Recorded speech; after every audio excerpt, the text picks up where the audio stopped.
আসসালামু আলাইকুম ফ্রেন্ডস, অ্যাডুজেট শিক্ষায় আপনাদেরকে স্বাগতম। আপনারা সবাই কেমন আছেন? আশা করি সবাই ভালো আছেন। বরাবরের মতো আপনাদের সাথে আছি আমি সাইফুল ইসলাম। চলে এসেছি নতুন একটি টিউটোরিয়াল নিয়ে। সো আজকের টিউটোরিয়ালটি কোন বিষয়ের উপর হতে চলেছে সেটা নিশ্চয়ই আপনারা টাইটেল এবং থাম্বনেল দেখে অলরেডি বুঝে গেছেন। তো আমি কথা বাড়াবো না, চলে যাব মেইন টিউটোরিয়ালে। আর মেইন টিউটোরিয়ালে যাওয়ার আগে একটা কথা বলে নিতে চাই, আপনি যদি আমার চ্যানেলে নতুন হয়ে থাকেন তাহলে অবশ্যই আমার চ্যানেলটি সাবস্ক্রাইব করে নোটিফিকেশন বেলটি অন করে দিবেন। আর যারা অলরেডি সাবস্ক্রাইব করে রেখেছেন তাদেরকে অনেক অনেক ধন্যবাদ। যারা আমার এই ভিডিওটি ফেসবুক থেকে দেখছেন তারা আমার পেজটি ফলো করে সাথেই থাকবেন। তো চলুন চলে যাই মেইন টিউটোরিয়ালে।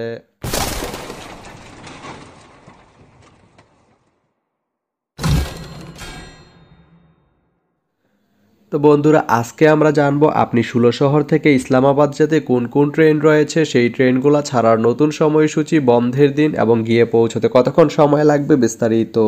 তো আমি যদি আপনাদেরকে ট্রেনের সময়সূচিগুলো বলে দেই, আপনি ষোলশহর থেকে ইসলামাবাদ যেতে শুধুমাত্র একটি ট্রেন রয়েছে, সেটি হচ্ছে প্রবাল এক্সপ্রেস।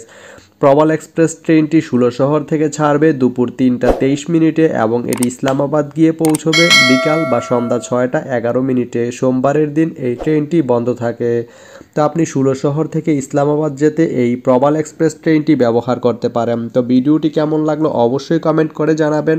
আর ভিডিওটি যদি ভালো লেগে থাকে বা আপনার কোনো উপকারে এসে থাকে তাহলে ভিডিওতে একটা লাইক করে দিবেন, কারণ আপনার একটা লাইক আমাকে অনেক ইন্সপায়ার করে নতুন নতুন আরও ভিডিও বানাতে। তো ধন্যবাদ সবাইকে ভিডিওটি এতক্ষণ ধৈর্য ধরে দেখার জন্য। ভালো থাকবেন, সুস্থ থাকবেন, অ্যাডুজেট শিক্ষার সঙ্গেই থাকবেন।